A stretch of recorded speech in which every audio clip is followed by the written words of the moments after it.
Bismillahirrahmanirrahim. Alhamdulillahilladzi dalla biwujudihi wa wahdaniyatihil kainat. Syahidat wa nataqat bilisanin fasihin ala wujudi rabbil bariyat. Ashhadu an la ilaha illallah wahdahu la syarika lahu rabbul ardi was samawat. Wa ashhadu anna sayyidana Muhammadan abduhu wa rasuluhu sahibul mu'jizatil bahirat. Allahumma salli wa sallim wa barik ala sayyidina Muhammadin sayyidis sadat wa ala alihi wa sahbihi wa dhurriyyatihi wa atba'ihi ila yaumil arasat. Amma ba'd.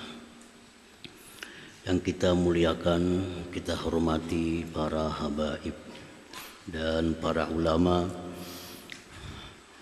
muhibbin, hadirin, hadirat, rahimakumullah. Puji syukur selalu kita haturkan kehadirat Allah subhanahu wa ta'ala atas limpahan taufik dan hidayah serta inayahnya kepada kita. Dengan demikian kita bisa pada malam hari ini bertemu kembali di majlis yang penuh berkah dan rahmat ini. Salawat dan salam atas junjungan kita Nabi besar Muhammad sallallahu alaihi wasallam dan seluruh keluarga, para sahabat, zuriat dan pengikut beliau ila yaumil qiyamah. Para muhibbin rahimakumullah. Al-hikmatus sabi'atu wal khamsun ba'dal mi'ati tsaniyah minal hikamil ata'iyah. Qala al-imam Ahmad ibnu Ata'illah as-Sakandari rahimahullah wa nafa'ana bi'ulumihi wa asrarih. Hikmah yang ke-257 dari Al-Hikamil Ata'iyah, berkata Imam Ahmad ibnu Ata'illah Sakandari rahimahullah nafa'ana bi'ulumi wa asrari. Ashhadaka min qabli ayyastashhidak fanataqat bi'uluhiyatihi az-zawahir wa tahaqqaqat bi ahadiyatihi al-qulubu was-sarair. Artinya Allah telah memperlihatkan kepada engkau dari sebelum bahwa dia menuntut engkau menyaksikannya, maka bertutur dengan ketuhanannya oleh sesuatu yang zahir, yang nampak, dan meyakini, memastikan dengan keesaannya oleh hati dan batin. Itulah terjemahnya hikmah 257. Para muhibbin rahimakumullah. Araqallah ta'ala ad-dalailal bahirat ala wujudihi wa wahdaniyatihi.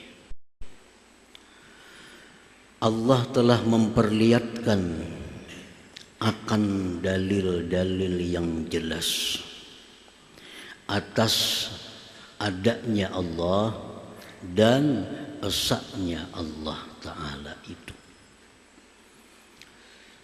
Jadi kita sudah diperlihatkan oleh Allah dalil-dalil yang menunjukkan bahwa Allah itu ada dan Allah itu esa, tidak ada sekutu baginya.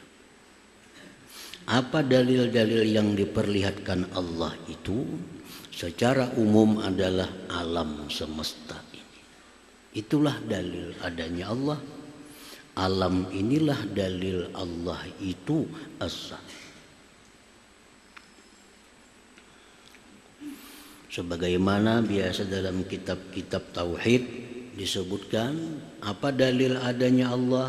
Alam semesta. Apa dalil Allah Ta'ala qidam? Alam semesta. Apa dalil Allah Ta'ala bersifat baqa? Alam semesta. Apa dalilnya Allah itu wahdaniyat asa? Alam semesta. Semuaan isi alam ini menunjukkan kepada penciptanya, yaitu Allah subhanahu wa ta'ala.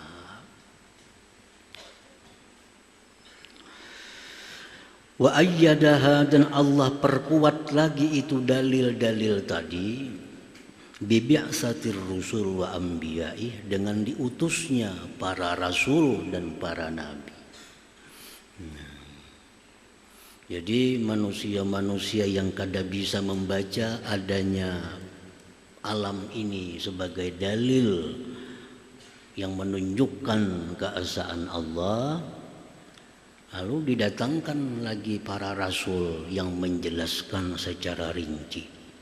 Karena kada sebagian manusia bisa membaca alam ini.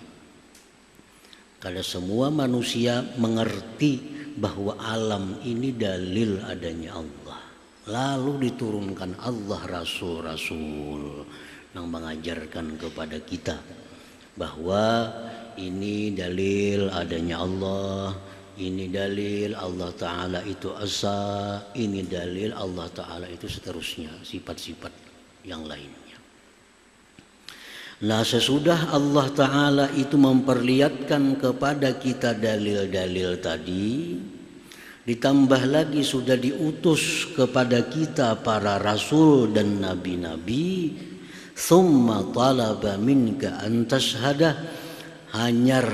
Nah, kemudian Allah menuntut kita bahwa Allah menuntut daripada engkau bahwa engkau menyaksikan adanya Allah dan asanya Allah itu. Sudah diperlihatkan oleh Allah.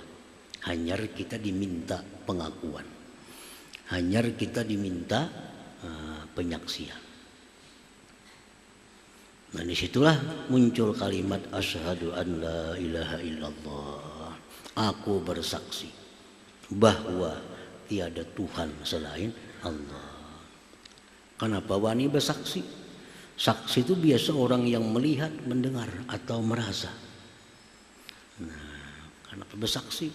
Dalam sembahyang asyhadu an la ilaha illallah. Apabila garang melihat Tuhan, maka wani bersaksi bahwa tidak ada Tuhan selain Allah.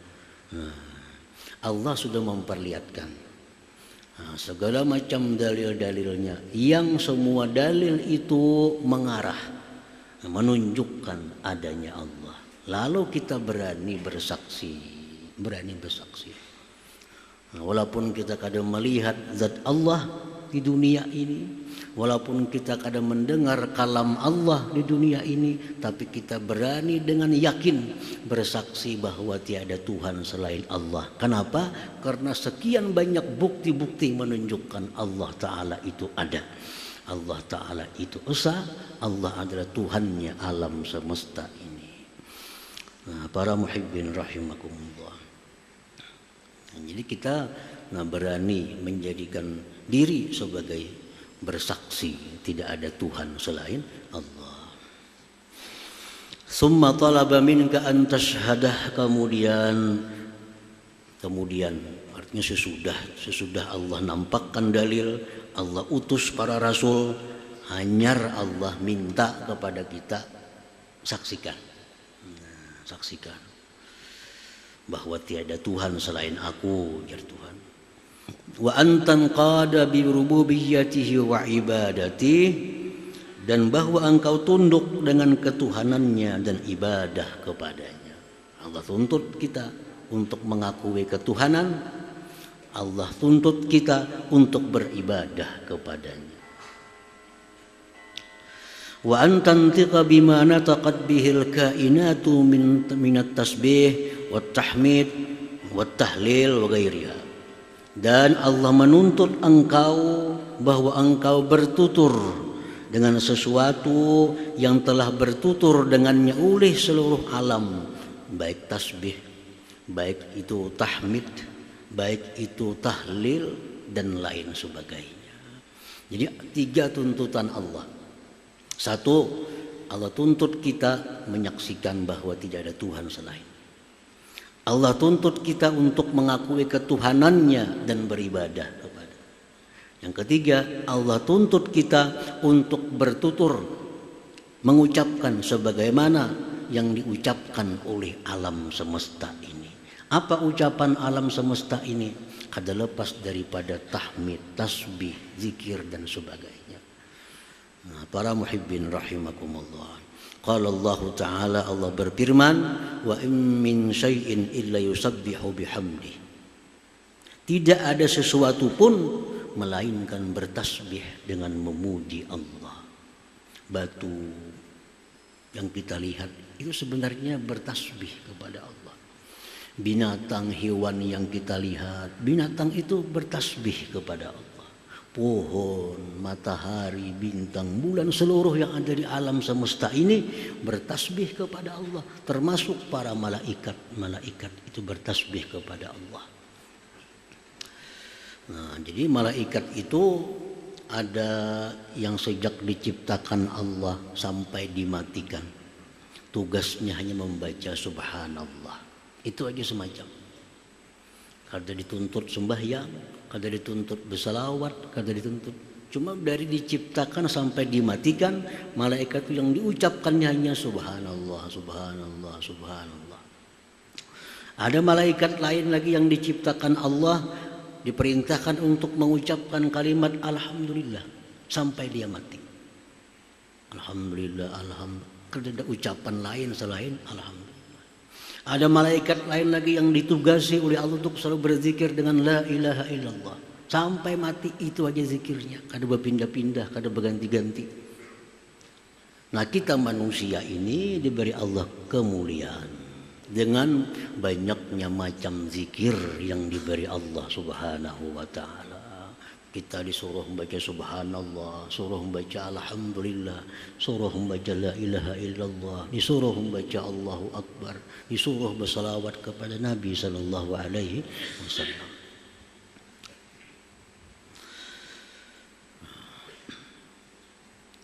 Wa qala ta'ala, Allah berfirman, alam tara annallah yusabbihu lahu man fis samawati wal ard. Apakah engkau tidak mengetahui bahwasanya Allah bertasbih baginya orang-orang yang ada di langit dan di bumi ini. Ya'ni anna Allah amaraka bitauhidihi wa ibadatihi ba'da an arahu ad-dalaila ala dzalik. Maksud di atas adalah Allah menyuruh engkau dengan mentauhidkannya Allah dan beribadat kepadanya. Kada cukup kita hanya bertauhid tanpa beribadah kepadanya. Nah, jadi bukan hanya bertauhid, tapi ada tuntutan lain, ibadah yang lain.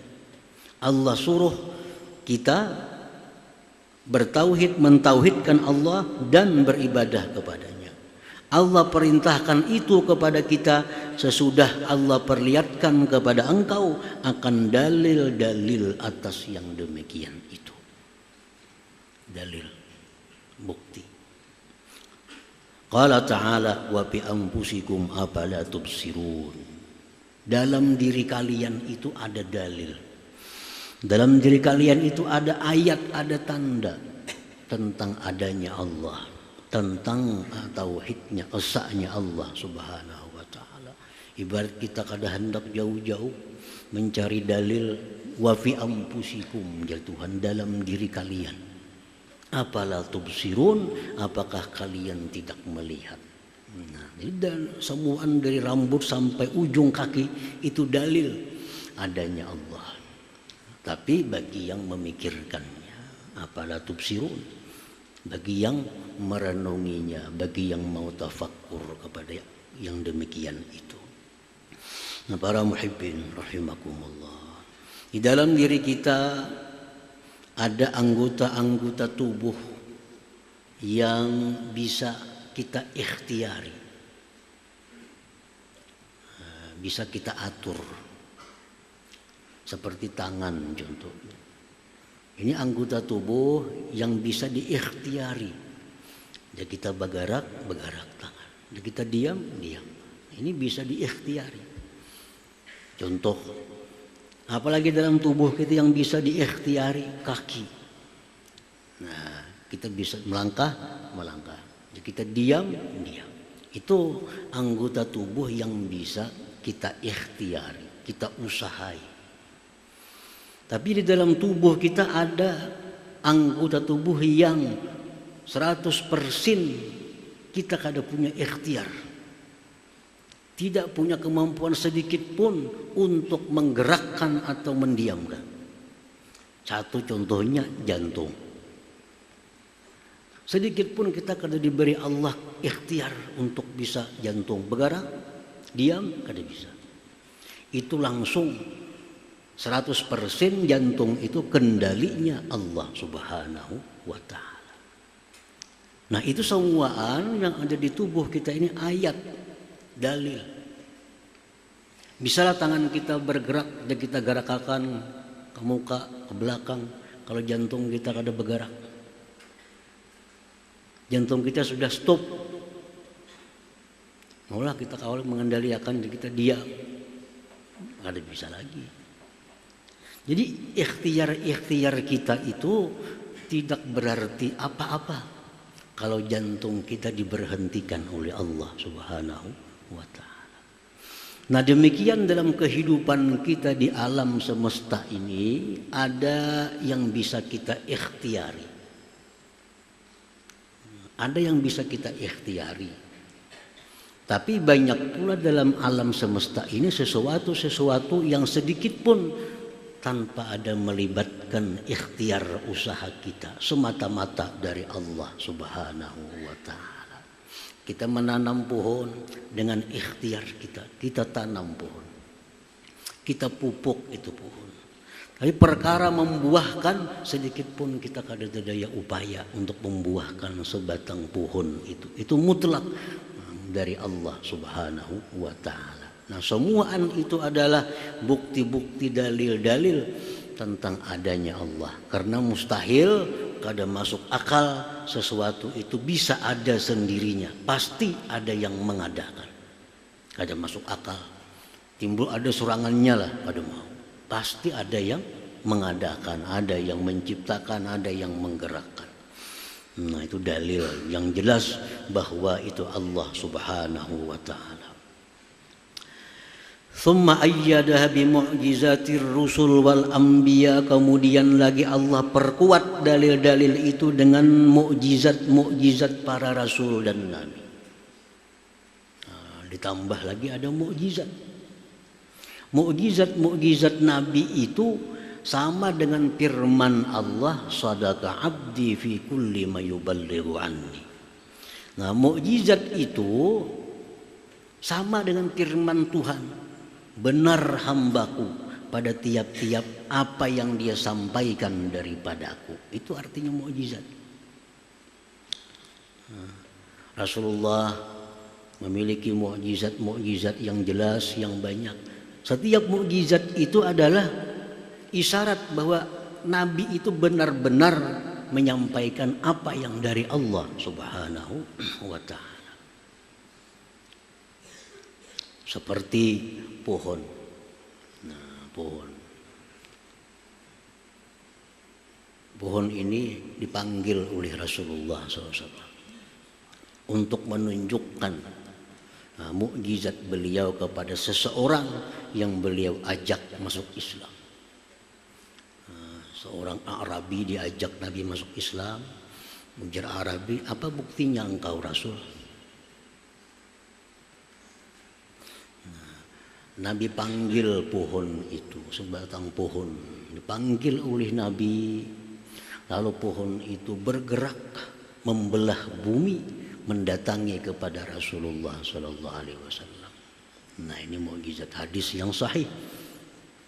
Datang pohon membelah bumi ke hadapan Rasulullah SAW, di hadapan seorang yang Arabi tadi. Apa pohon ini berkata? Pohon berkata, asyhadu an la ilaha illallah wahdahu la syarikalah wa asyhadu annaka rasulullah. Aku bersaksi, jar pohon, bahwa tidak ada Tuhan selain Allah, tidak ada sekutu baginya, dan aku bersaksi bahwa engkau Rasulullah. Suruh Nabi bulik pulang pohon tadi, kembali pohon ke tempatnya semula.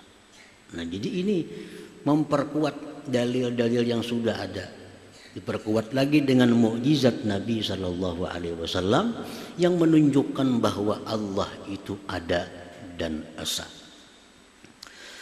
Para muhibbin rahimakumullah, qaila yakuna laka hujjatun 'ala Allah Ta'ala, agar tidak ada bagi engkau dalih atas Allah Ta'ala.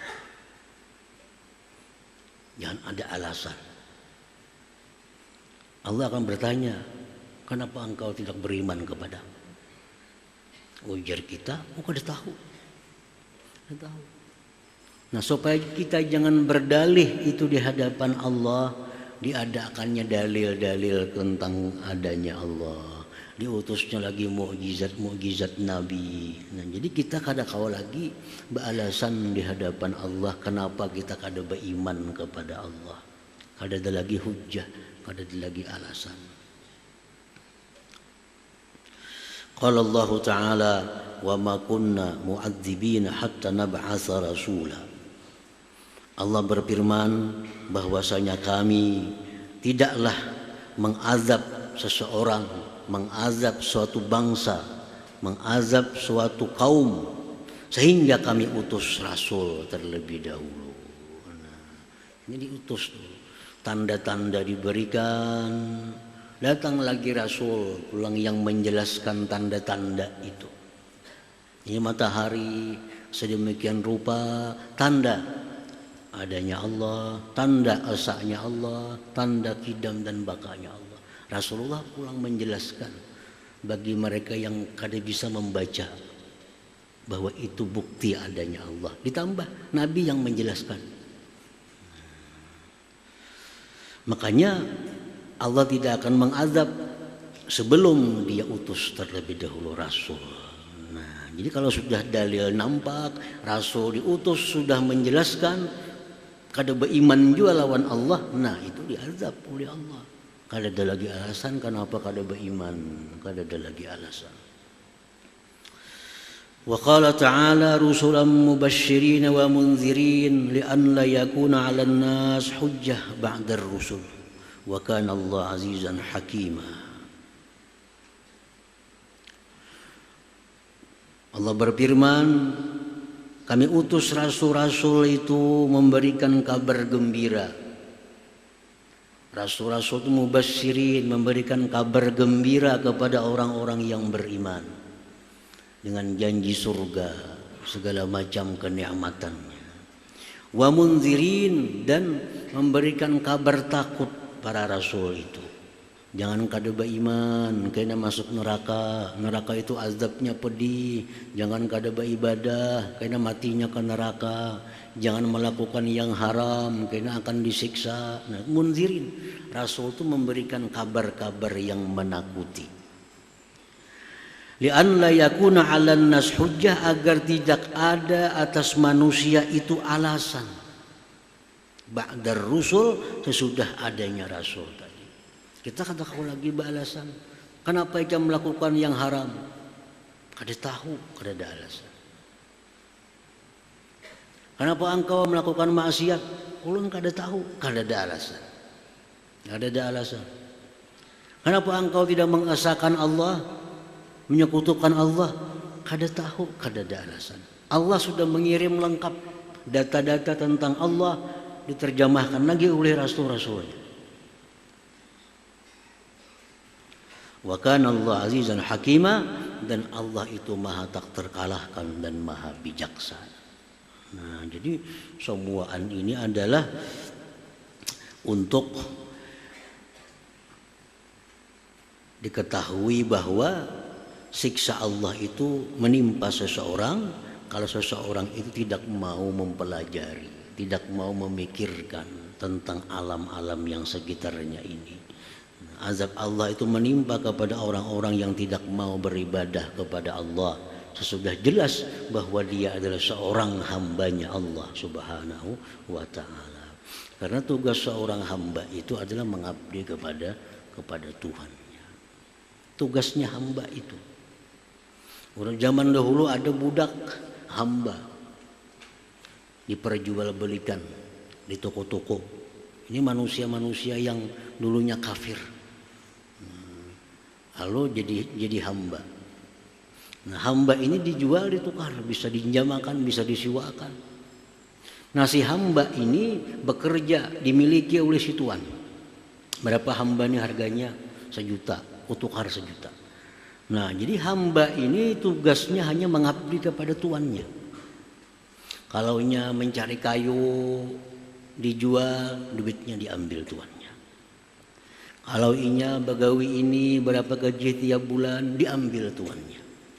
Cuma kewajiban dari tuan ini memberi makan dia, memberikan nafkah kepada si budak tadi. Nah, kewajiban si budak kadang ke orang lain khusus untuk melayani tuannya. Itu hamba sahaya. Nah, begitu pula hamba Allah Ta'ala. Nah, seorang hamba Allah Ta'ala ini tugasnya, kewajibannya mengabdi kepada Allah Subhanahu wa Ta'ala. Masalah makan pakainya itu dijamin oleh Allah Subhanahu wa Ta'ala, disediakan oleh Allah Subhanahu wa Ta'ala. Artinya kada mungkin, mustahil Allah Subhanahu wa Ta'ala menelantarkan orang-orang yang berkhidmat kepadanya, orang-orang yang berbakti kepadanya. Itu mustahil. Nah, jadi kalau ada seorang hamba, maka tugas hamba itu adalah mengabdi kepada tuannya. Masalah kediaman, tempat tinggal, pakaian, makanan itu tugas tuannya yang memikirkan, yang mengurus segala-galanya itu. Si hamba fokus hanya hidupnya beribadah, mengabdi kepada tuannya. Nah, demikian hamba Allah. Hamba Allah pun demikian. Wa idza wujidal insanu ba'da dzalik la yukirru biwujudihi wa wahdaniyatihi aw ghaira multafitin ila awamirillah fa'lam anna bihi istikbaran wa inadan la jahlan wa syakka. Dan apabila dijumpai manusia sesudah yang demikian diutus Rasul, tidak mengakui dengan adanya Allah, esanya Allah, atau dia mengakui cuma tidak peduli dengan perintah-perintah Allah, ketahuilah bahwa dengan orang itu ada kesombongan, keingkaran, bukan karena kejahilan dan keraguan-raguan. Abu Jahal contohnya. Abu Jahal itu sangat percaya bahwa Nabi Muhammad itu utusan Allah. Sedikit pun Abu Jahal itu kada ragu. Demikian pula kafir-kafir Quraisy lainnya. Bukan kada percaya Nabi Muhammad ini utusan Allah. Tapi kenapa mereka kadang mengakui? Istikbaran, karena sombong aja. Karena sombong. Hati kecil Abu Jahal segala macam itu, mereka mengakui Nabi Muhammad ini Al-Amin, orang yang dipercaya, orang yang kada pernah bohong. Nah, mereka mengakui Nabi Muhammad ini Rasul. Cuma kenapa mereka kada mengakui di hadapan Rasulullah, kada mengakui demikian? Karena ada kesombongan. Akunya lebih tua daripada inya. Apakah harus tunduk kepada inya? Aku lebih kaya daripada Muhammad. Apakah aku mengabdi kepada Muhammad? Taat dan patuh kepada perintahnya. Karena seorang mukmin mesti taat dan patuh kepada perintah Allah dan Rasulnya. Aku ini marinanya kaya lagi, macam Abu Lahab. Apa harus patuh kepada kemanakan yang miskin, anak yatim piatu. Nah, itu kesombongan itulah yang menyebabkan mereka kada beriman kepada Rasulullah SAW. Bukan karena hati mereka, bukan karena keraguan-raguan mereka, bukan karena kejahilan mereka, tapi semata-mata karena kesombongan.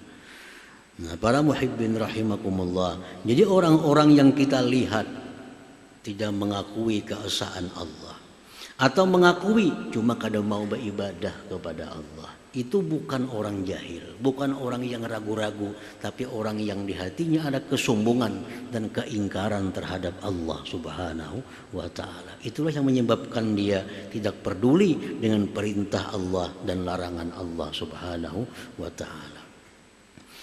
Wa qala ta'ala, firman Allah Ta'ala, wajahadu biha wastaiqanatha anfusuhum zulman wa uluwa.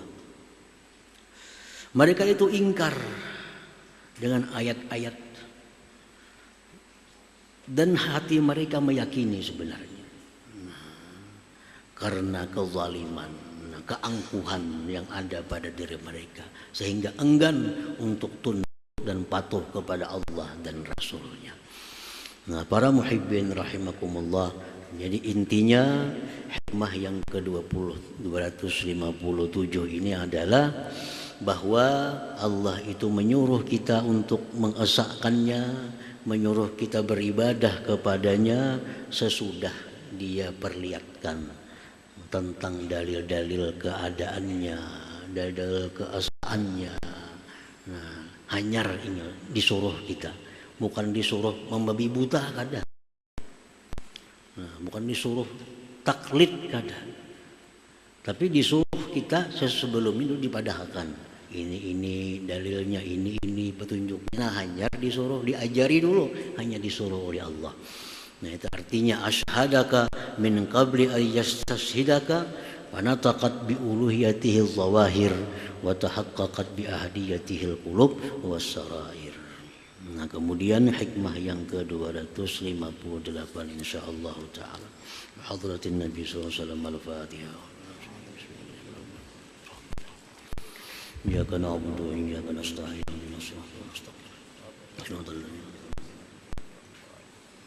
Ya Allah biha, ya Allah biha, ya Allah bihusnil khatimah.